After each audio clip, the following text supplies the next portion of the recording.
Hello guys, welcome back to our lecture.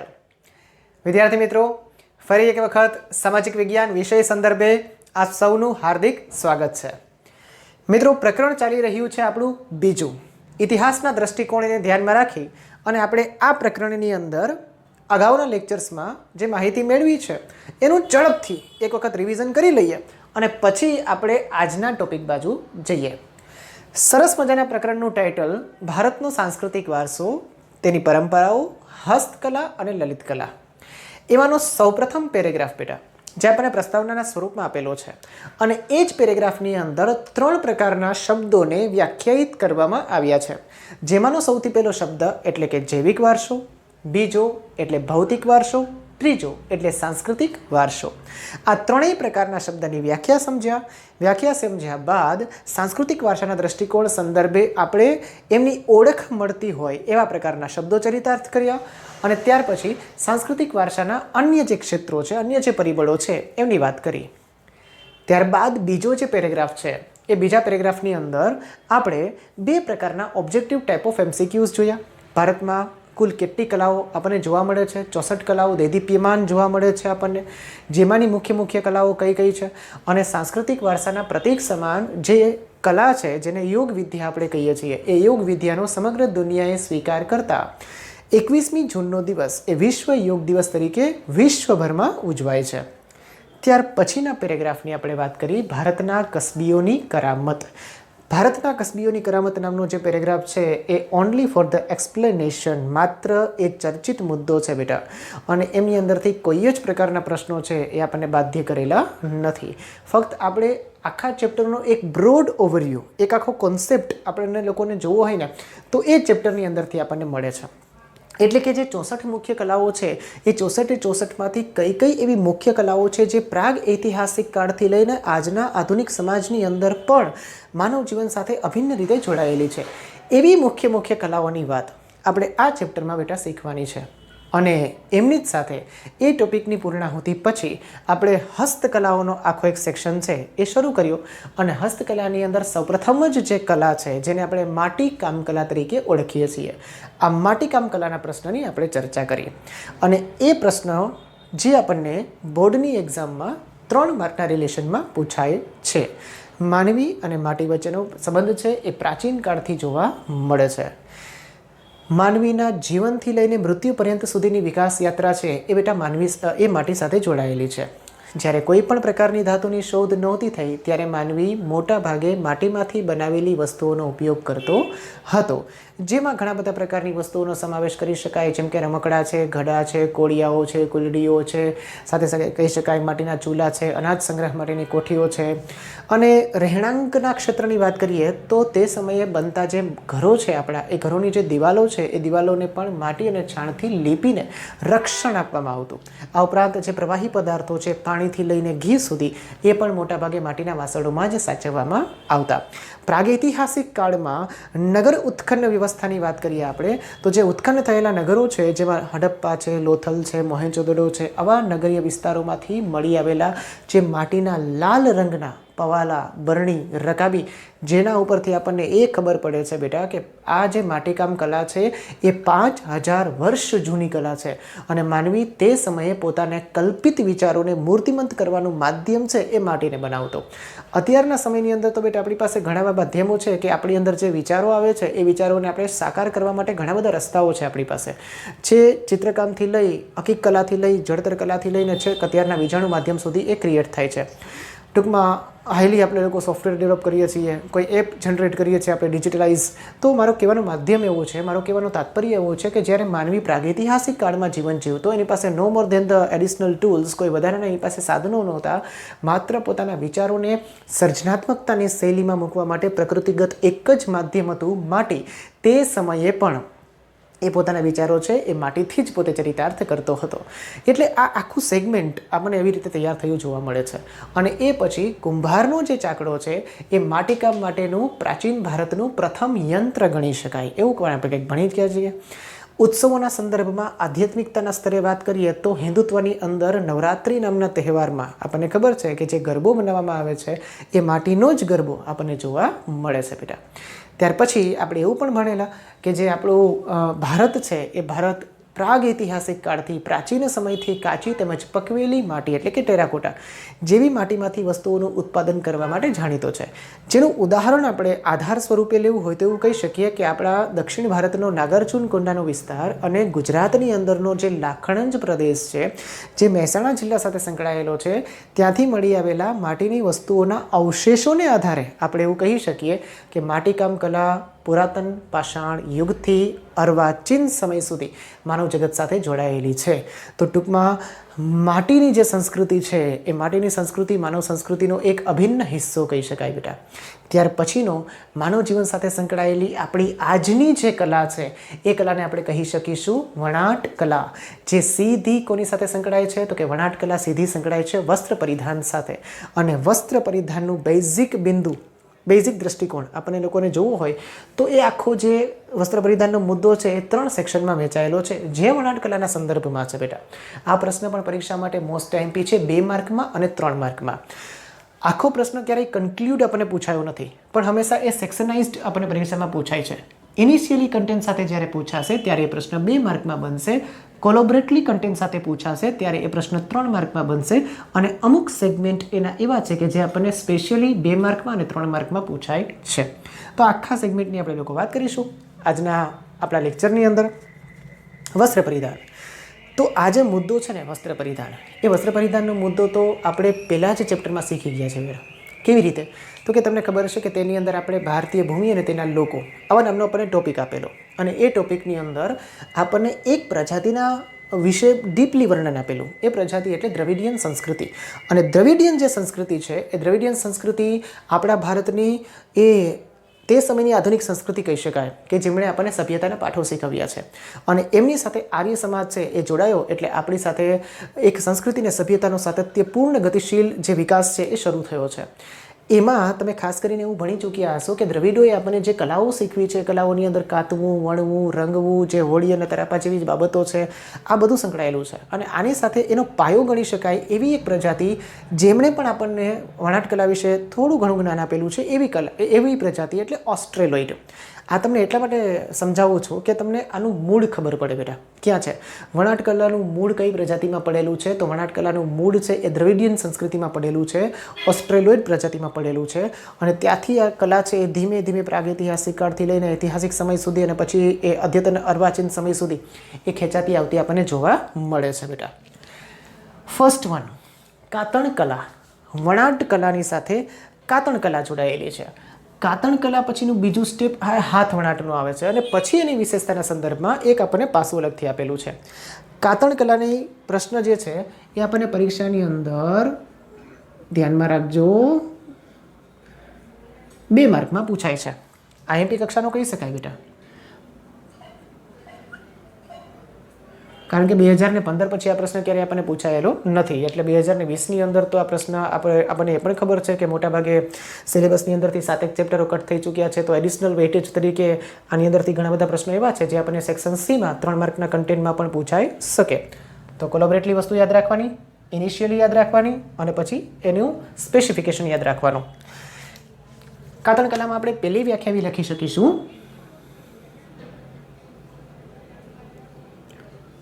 રૂની પૂણીમાંથી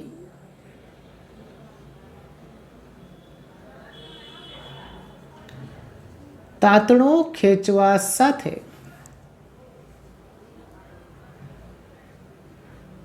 તેને વડ ચડાવી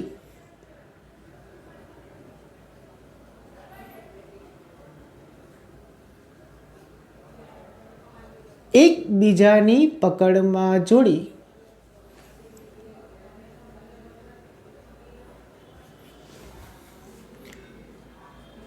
લાંબો દોરો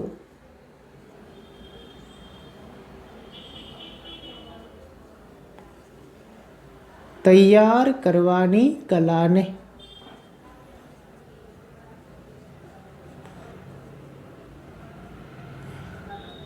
કાતણ કહે છે. ધ્યાનમાં રાખજો બેટા, આ જે મુદ્દો આપણે લોકો સમજીએ છીએ એ મુદ્દો એ વ્યાખ્યાના સ્વરૂપમાં છે. એટલે આ ઉપરનો અત્યારે જો પહેલો મુદ્દો છે ને એ પહેલો મુદ્દો આપણા માટે વ્યાખ્યા બને છે. કોની વ્યાખ્યા છે? તો કે ભાઈ એ કાતળની વ્યાખ્યા છે. ઓકે, કાતળ એટલે શું? તો કે ભાઈ રૂની પૂણીમાંથી તાતણો ખેંચવા સાથે તેને વડ ચડાવી એકબીજાની પકડમાં જોડી લાંબો દોરો તૈયાર કરવાની કલાને કાતળ કહે છે. આ વ્યાખ્યા યાદ રાખવાની. બીજો મુદ્દો આપણે એવું લખી શકીશું, એક જ મિનિટ બેટા. ફર્સ્ટ વન,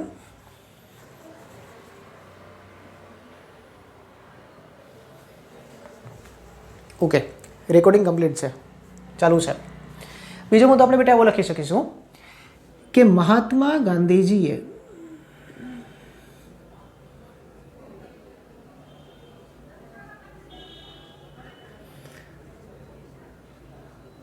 કાતળવણાટ ગૃહ ઉદ્યોગને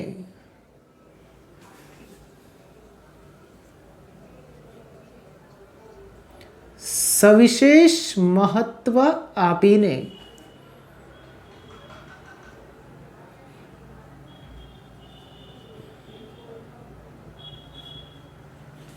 ભારતની આઝાદી ના આંદોલનમાં, ભારતની આઝાદીનું આંદોલન, આઝાદી ત્યાં સુધી ન આવે જ્યાં સુધી આઝાદીમાં બે પ્રકારના શબ્દો ચરિતાર્થ ન થાય એવો એક શબ્દ, એટલે જેની સાથે જોડાયેલો છે સ્વદેશી અને બીજો જેની સાથે જોડાયેલો છે બેટા સ્વાવલંબન. પરીક્ષા માટે ધ્યાનમાં રાખજો, એક શબ્દ જેને કહી શકાય સ્વદેશી અને બીજો શબ્દ જેને કહી શકાય સ્વાવલંબન. આ બે શબ્દો ચરિતાર્થ ક્યાં સુધી ન થાય? તો કે જ્યાં સુધી આ બંને શબ્દો છે એનો આવિર્ભાવ દરેક વ્યક્તિના હૃદય સુધી ના પહોંચે બેટા. Mahatma Gandhiji one and only ideal personality, એક એવું વ્યક્તિત્વ કે જેમણે આઝાદીની અંદર જે એક સમયે શિક્ષિત લોકોના સમુદાય પૂરતી જ એક ચર્ચાઓ છે સીમિત હતી, એક બાબતો સીમિત હતી, ધીમે ધીમે એ આખી બાબતોને વેગવંતી કરી અને છેક લોકોના ઘર ઘર સુધી પહોંચાડ્યો. સામાન્ય લોકો જે અભણ કક્ષાના તે સમયની અંદર હતા એમને પણ સ્વતંત્રતાનો સાચો અર્થ સમજાવ્યો અને એના માટે એમણે સ્વતંત્રતાની અંદર એક આ મુવમેન્ટ જે હતી એ મુવમેન્ટને એની સાથે જોડી દીધી બેટા. સ્વદેશી અને સ્વાવલંબિતા આ ત્યાં સુધી ના આવે જ્યાં સુધી સ્વદેશીની બાબત ના આવે, અને આ બંને જ્યાં સુધી ન આવે ત્યાં સુધી આ શબ્દ ચરિતાર્થ ન થાય. એટલે આપણને એવું કીધું છે કે ભાઈ ખરેખર આપણે એક એવું શું માનીએ છીએ બેટા કે સ્વદેશી, સ્વદેશી એટલે શું? આપણા જ દેશની વસ્તુઓ વાપરવાનો આપણે આગ્રહ રાખવો એટલે સ્વદેશનું એક આચરણ કરવું. હવે સમથિંગ આપણે જ્યારે કોઈ વિદેશમાંથી વસ્તુ લઈએ છીએ ત્યારે વિદેશમાંથી લયેલી વસ્તુને આપણે લોકો વધારે પ્રદર્શિત કરતા હોઈએ છીએ. ફર્સ્ટ વન કે ભાઈ આ એક પેન છે, આ પેન છે આપણે વિદેશમાંથી લઈ આવ્યા છીએ, આ જુઓ લંડનની પેન છે, જર્મનીની પેન છે, જબરજસ્ત પેન છે, 100 રૂપિયાની પેન આવે છે. આના કરતાં આપણે એવું કહીએ કે ભાઈ આ સેલોની પેન છે, ઇન્ડિયામાં બને છે, ભારતમાં જ બને છે, 10 રૂપિયાની પેન છે અથવા તો 2 રૂપિયાની પેન છે. આનો ગર્વ આપણને હોવો જોઈએ. ભારતની વસ્તુઓ આપણે વાપરીએ છીએ એનો ગર્વ આપણને હોવો જોઈએ, નહીં કે વિદેશની વસ્તુઓ વાપરીએ છીએ એનો ગર્વ. વિદેશની વસ્તુઓ શા માટે આપણે વાપરીએ છીએ? જ્યારે એની ગુણવત્તા વધારે સારી છે, આપણે ટ્રેડ બનાવ્યો છે, એ બ્રાન્ડ છે એટલા માટે નહીં મિત્રો. આપણી પોતાની વસ્તુઓ પણ આપણા માટે બ્રાન્ડ હોવી જોઈએ, જે ભારતની ધરતી ઉપર બને છે, મેન્યુફેક્ચરિંગ ભારત ઉપર થાય છે. એટલે જો આ બાબત આપણે એક વખત અપનાવી લઈએ ને તો ઓટોમેટિકલી સ્વાવલંબન આવી જાય, અને સ્વાવલંબનનો સીધો જ મતલબ થાય આત્મનિર્ભર. નરેન્દ્ર મોદીજીએ જે અત્યારના સમયની અંદર જે શબ્દ મૂક્યો છે આત્મનિર્ભરતા, એ આત્મનિર્ભરતા આપણી સ્વાવલંબનતા સાથે જોડાયેલી છે. અને આ બંનેનો દ્રષ્ટિકોણ તો મહાત્મા ગાંધીજીએ તે સમયે આપી દીધો છે જ્યારે આઝાદીના આંદોલનો બહુ જોરશોરથી આપણા ભારતની અંદર ચાલતા. અને ધોરણ 9ની અંદર તમે ભારતની રાષ્ટ્રીય ચળવળો, આઝાદી તરફ પ્રયાણ, આવા ચેપ્ટરો તમે શીખી પણ ચૂક્યા છો કે જેમાં તમને આ બાબત બિલકુલ દીર્ઘદ્રષ્ટિ થતી હશે, તમને જોવા મળતી હશે. આવો જબરજસ્ત મજાનો પાયો. અને તે સમયે આપણો જે ઇન્સ્પાયરિંગ પોઈન્ટ હતો એ હતો તે સમયનો ગૃહ ઉદ્યોગ. અને એ ગૃહ ઉદ્યોગ એટલે આ કાતણ વણાટનો. આ મસ્તો જ ગાંધીજીએ ચરખો છે, ચરખાને તે સમયે આઝાદીનું પ્રતીક બનાવ્યું નહોતું બેટા. આને કારણે એ પ્રતીક બનાવ્યું હતું કારણ કે તે સમયે આ ગૃહ ઉદ્યોગ બહુ જ મોટો અને તે સાથે જોડાયેલા મોટા ભાગના લોકો, અને એમાં આઝાદીની જો એક પ્રેરણાનું જ્યોત બિંદુ છે એ જગાવવામાં ગાંધીજી સફળ થયા. ન માત્ર કેવલ કલાને આધીન જ આ પોઈન્ટ છે, પણ પ્રેરણાત્મક દ્રષ્ટિબિંદુ તરીકે પણ આખો મૂલવી શકાય ને એવો મુદ્દો છે બેટા. એટલે પરીક્ષા માટે ખાસ ધ્યાનમાં રાખજો. કાતણ કલા એટલે શું? 2 માર્કમાં આપણને પ્રશ્ન પૂછાઈ શકે. એના પછીનો બીજો શબ્દ છે હાથ વણાટ. તો હાથવણાટનો પ્રશ્ન પણ પરીક્ષાની અંદર 2 માર્કમાં, અને એ પણ મોસ્ટ ટાઈમથી કહી શકાય. તો આના માટેનું આપણું પહેલું સ્ટેટમેન્ટ શું હશે, પહેલું વાક્યરચના શું હશે? તો આપણે એવું જ લખી શકીશું કે ભારત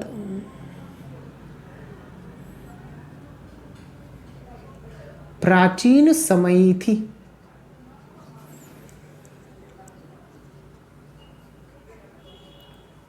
વસ્ત્ર વિદ્યા ક્ષેત્રે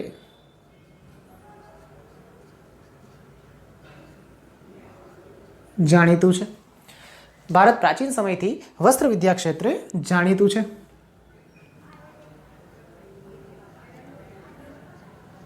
ભારતના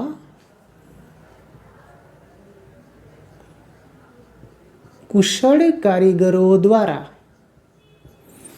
હવે એ કેમ ખબર પડે કે ભારત પ્રાચીન સમયથી જ વસ્ત્ર વિદ્યા ક્ષેત્રે જાણીતું છે ભાઈ? તો એના માટેનો બીજો મુદ્દો છે, ભારતના કુશળ કારીગરો દ્વારા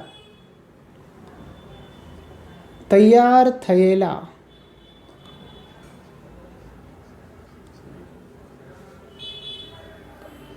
ઢાકાની મલમલનો તાકો અને સાડી વીટીમાંથી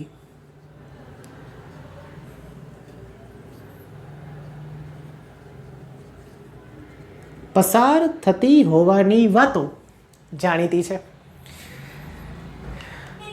તમે લોકો ભારતમાં યુરોપીય પ્રજાનું આગમન એવું ભણી ગયા છો બેટા, 9મા ધોરણની અંદર ચેપ્ટર. અને તેમાં આપણને ખાસ ખબર છે કે જ્યારે તે સમયની અંદર જ્યારે ટ્રેડિઝમ ચાલતું, વ્યાપારીકરણ ચાલતું, ત્યારે વ્યાપારીકરણની અંદર મોસ્ટ ડિમાન્ડેબલ પ્રોડક્ટ છે એ યુરોપિયન માર્કેટ્સમાં ખૂબ મોસ્ટલી વેચાતી અને ખાસી એક્સપેન્સિવ વેચાતી, બહુ મોંઘી વેચાતી, અને એ પ્રોડક્ટ તે સમયની અંદર ખર્ચાળ બનાતી. એવી 2 પ્રકારની પ્રોડક્ટો તે સમયે ભારતની અંદર પણ બનતી, અને એમાંનું એક એટલે ઢાકા. અખંડ ભારતનો જ્યારે આપણે નકશો જોઈએ છીએ ત્યારે અખંડ ભારતની અંદર before the 19th century, after the 19th century, 19મી સદી 1947માં જ્યારે ભારતને આઝાદી મળી, અને એમની પહેલાં જ્યારે પાકિસ્તાન આપણા ભારતથી અલગ નહોતું થયું અને બાંગ્લાદેશ આપણા ભારતથી અલગ નહોતું થયું, ત્યારે બાંગ્લાદેશની રાજધાની અત્યારની જે છે એ છે ઢાકા, એ ભારતમાં આવતી. ઓકે, અને આનો ઇતિહાસ તો તમે બહુ પહેલેથી ત્યાં ભણી ચૂક્યા હશો, આપણે બહુ એમાં ડીપ નથી જતા.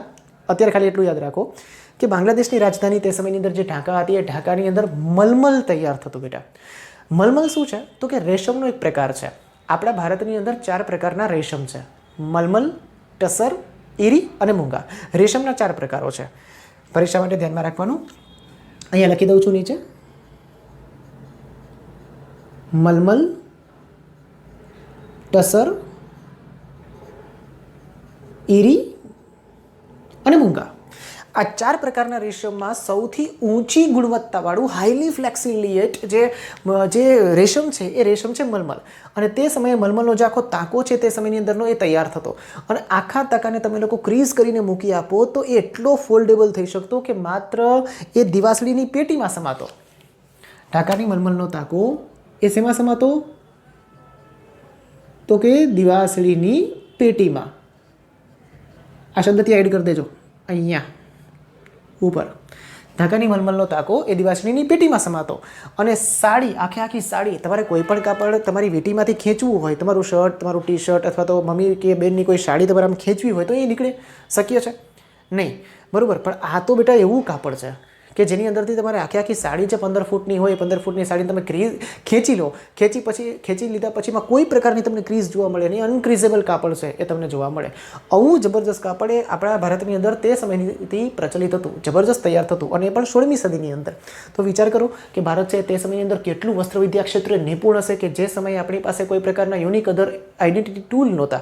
તે સમયની અંદર માત્ર પારંપરિક સાધનોથી આપણે આ પ્રકારનું જે વણાટકામ છે એ તે સમયમાં કરતા. તો બેસ્ટ એક્ઝામ્પલ આપણા યુનિક આઈડેન્ટિટી તરીકેના હોય, એક અપ્રતિમ વિશ્વની અંદર આપણી ઓળખ છતી કરતા હોય એવા પ્રકારના એક્ઝામ્પલ લેવા હોય તો શું લઈ શકાય? તો કે લઈ શકાય ને ભાઈ. પેલું લઈ શકીશું આપણે કાશ્મીર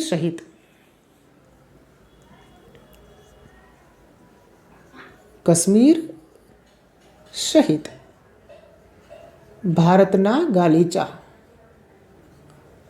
જે ભારતમાં બનતા તમામ ગાલીચા છે કાશ્મીર સહિતના, એ લઈ શકીશું આપણે. સાથે લઈ શકીશું પાટણના patola, most famous, mostly expensive, ખૂબ જ મોંઘા, ખર્ચાળ પાટણના પટોળા. પછી લઈ શકીશું આપણે લોકો કાંજીવરમ અને બનારસી સાડી, અને ત્યાર પછી લઈ શકીશું રાજસ્થાનની બાંધણી.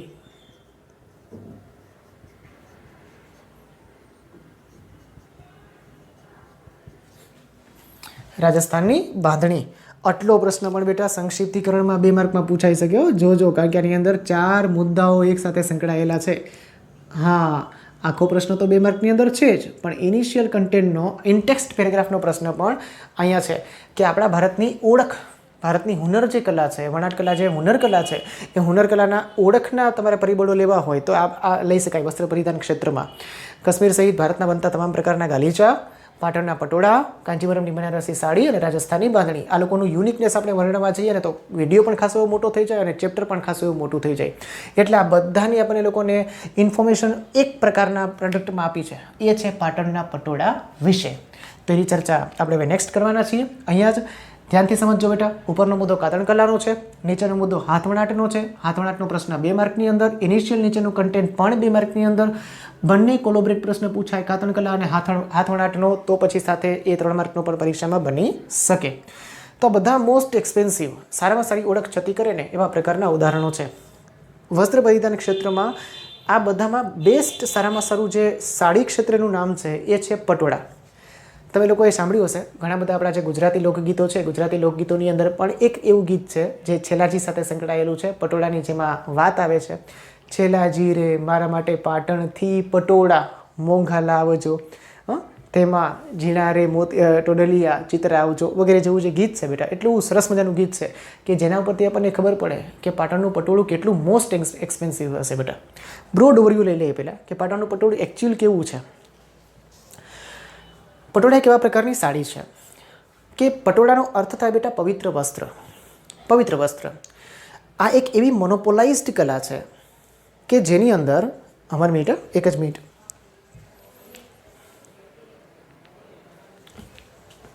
Sorry, recording is continue. આ એક એવી કલા છે બેટા કે જે કલા છે ને એ એકદમ મોનોપોલાઇઝ્ડ છે. મતલબ કે આ કલા છે ને એ માત્ર એ જ પ્રકારની પેઢી છે ને એ જાણે છે, બીજું કોઈ જાણતું નથી. એનું મૂળ ઉત્પત્તિ સ્થાન છે ને એ મોટાભાગે મધ્યપ્રદેશ અને મહારાષ્ટ્ર સાથે સંકળાયેલું છે. અને એ જે ટ્રેડિશન છે આપણા ગુજરાતની અંદર સોલંકી યુગના સુવર્ણકાળ દરમિયાન આપણને જોવા મળ્યું છે.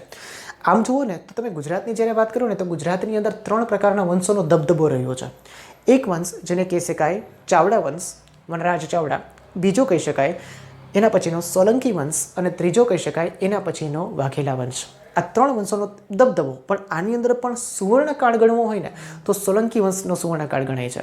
અને સોલંકી વંશની અંદર પણ કયા રાજાનો સૌથી વધારે મોટો સુવર્ણકાળ ગણાય છે તો એની અંદર તમે ભીમદેવ સોલંકીનું નામ લઈ શકશો, તમે લોકો સિદ્ધરાજ જયસિંહનું નામ લઈ શકશો, અને તમે લોકો કુમારપાળનું નામ લઈ શકશો. આ 3 રાજાઓ એવા છે કે તેની અંદર અહિંસા, લક્ષ્મી અને સરસ્વતી, તેનો ત્રિવેણી સંગમ છે ને એ આપણા ગુજરાત ક્ષેત્રે થયો હતો. અને સોલંકી યુગના સુવર્ણકાળ દરમિયાન જ પાટણ છે એને તે સમયે રાજધાની બનાવવામાં આવી હતી આપણી ગુજરાતની. અને આ એટલું જબરજસ્ત પીરિયડ હતો તે સમયની અંદર કે જ્યારે આ સોલંકી વંશના સમયમાં, સોલંકી યુગના સમયમાં, જ્યારે આ 3 રાજાઓના સમયમાં જ્યારે પૂજા થતી બેટા, ત્યારે પૂજાના સમયની અંદર દરરોજ એક વસ્ત્ર છે ને, એક દંતકથા પ્રમાણેની વાત કરું છું, એક જે વસ્ત્ર છે ત્યાં મંગાવવામાં આવતું અને એ પૂજામાં વાપરવામાં આવતું. પણ તે સમયે મહારાષ્ટ્રના રાજાનો એવો નિયમ હતો કે ત્યાં જે કંઈ પણ પ્રકારની પ્રોડક્ટ છે એ ઉત્પન્ન થાય છે, એ બને છે, તો એને સૌથી પહેલાં રાજાના દરબારમાં એક વખત યુઝ માટે લાવવામાં આવતી. એક વખત વપરાયા પછી, રાજા દ્વારા એક વખત વપરાયા પછી એ ચીજવસ્તુ સેલિંગમાં મૂકવામાં આવતી. આ વસ્તુની સિદ્ધરાજ જયસિંહને ખબર પડી. એટલે સિદ્ધરાજ જયસિંહે મહારાષ્ટ્રના જે રાજા તે સમયની અંદર હતા એમની સાથે એમણે એગ્રીમેન્ટ સાઇન કર્યું, અને એમાંના 700થી વધારે સાળવીઓ છે એ સાળવીઓને પોતે અહીંયા પાટણની અંદર લાવ્યા. અને ત્યાર પછી ગુજરાતની અંદર આ જે કલા છે એટલી જબરજસ્ત લોકપ્રિય બની કે આજે તો તે વિશ્વવિખ્યાત થઈ ચૂકી છે. મોનોપોલાઇઝ્ડ કલા એટલા માટે કે આમાં આ પેઢીના જે લોકો છે એ લોકો પોતાની દીકરીને પણ આ કલા શીખવાડતા નથી. કારણ કે દીકરી મોટી થઈને સાસરે જાય અને બીજી જગ્યાએ જાય તો આ કલા છે એ એક્સપોઝ થવાની શક્યતા રહે, એટલે એ ન થવું જોઈએ. એટલે એ લોકો જ જાણતા હોય છે. બીજું, 2 થી 3 કારીગરો છે બેટા, એ કારીગરો આખી જે પટોળાની સાડી છે ને એ તૈયાર કરે છે. અને મોસ્ટલી કોસ્ટલી સાડી છે બેટા, ખૂબ જ કોસ્ટલી. કારણ કે 1.5-2 લાખથી એ ચાલુ થાય છે અને પછી તો 6-7 લાખ પછી જેવા અલગ પ્રકારની યુનિક આઈડેન્ટિટી હોય, અલગ પ્રકારની યુનિક ક્રિએટિવિટી હોય, ગોલ્ડન ફેબ્રિક્સ એસેમ્બલ હોય, સુવર્ણ તારોથી જડિત કરવામાં આવતી હોય, સોના ચાંદીના તારો વપરાતા હોય, તો પછી તમે વાત જ જવા દો કે એ સાડી છે એ કંઈક અલગ જ લેવલ પર પહોંચતી હોય છે. ખૂબ જ સારી જબરજસ્ત વજનની એ હોય છે, આપણને જોવા મળે છે અને એકદમ એક્સપેન્સિવ કહી શકાય. ટૂંકમાં પટોળું જેણે પહેરેલું હોય ને એને વૈભવી જીવનશૈલીની ત્યાંથી જ ખબર પડી જાય અને મોઢામાંથી ઓહ પટોળું લીધું છે, ઓહ જબરજસ્ત ભાઈ, તો બહુ મોસ્ટ એક્સપેન્સિવ. હા, કારણ કે સહેજે 1.5-2 લાખ રૂપિયાની સાડી પહેરવી એટલે એ પરિવાર છે એ કાંઈ જેવો તેવો સામાન્ય તો હશે જ નહીં, બરાબર. તો એક આખું જે તમારું જે વૈભવી લાઈફસ્ટાઈલ છે એ પણ એના ઉપરથી ખ્યાલ આવે છે. એટલે પટોળાનો ક્રેઝ છે એ હજી સુધી પણ એવી જ રીતે યથાવત રહેલો છે.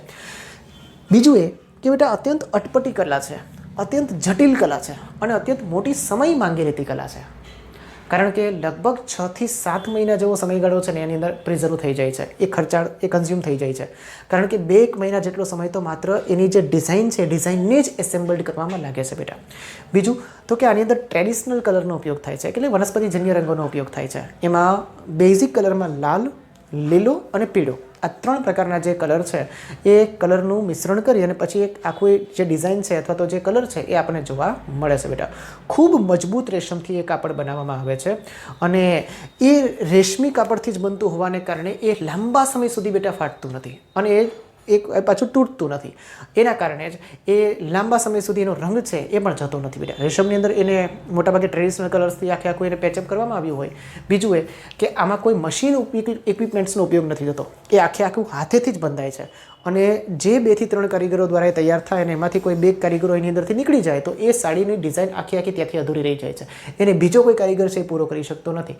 એટલે આ જે કલા છે ને એ ખાસી એવી બહુ મોસ્ટલી એક્સપેન્સિવ છે અને જબરજસ્ત કલા છે બેટા. હાલમાં એ ધીમે ધીમે હવે લુપ્ત થતી જાય છે. એટલે આ કલાને ફરી પાછું જીવનદાન મળે, ફરી પાછું એને એક પ્લેટફોર્મ મળે અને એ પોતે પાછી વિકસી શકે એટલા માટે આ અભ્યાસક્રમની અંદર આ પ્રકારનો મુદ્દો છે એ સમાવિષ્ટ છે પાટણના પટોળાનો. તો આના માટે આપણે પહેલું સેન્ટેન્સ એવું લખી શકીએ કે ગુજરાતના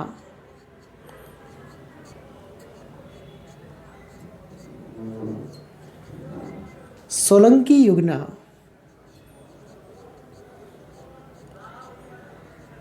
સુવર્ણકાળ દરમિયાન તે વખતના પાટનગર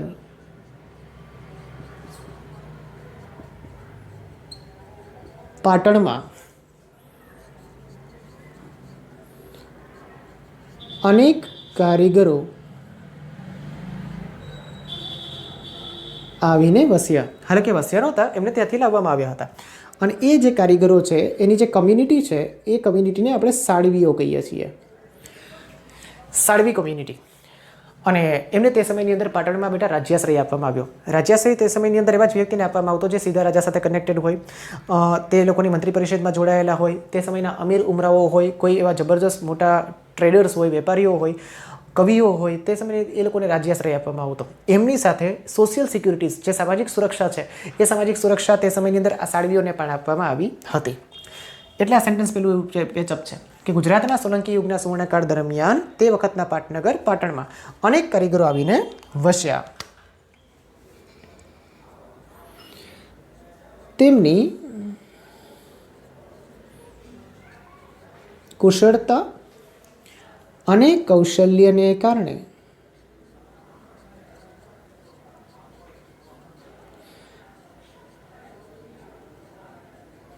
ખાસ કરીને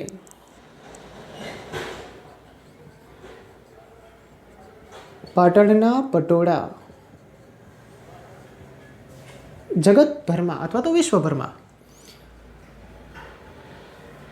વિખ્યાત બન્યા.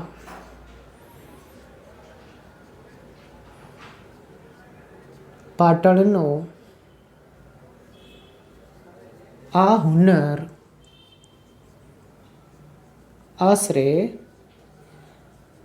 850 વર્ષ કરતાં પણ જૂનો છે અથવા તો જૂનો હોવાનું માનવામાં આવે છે બેટા. 850 વર્ષ આ ધ્યાનમાં રાખજો, પરીક્ષાની અંદર આપણને પૂછાય એવું છે, બરાબર.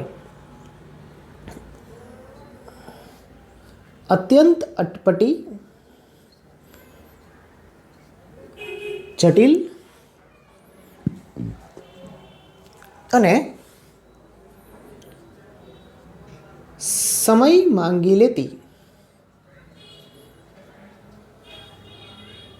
આ કલા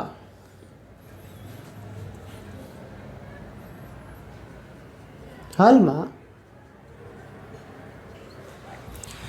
મર્યાદિત કારીગરો પાસે જ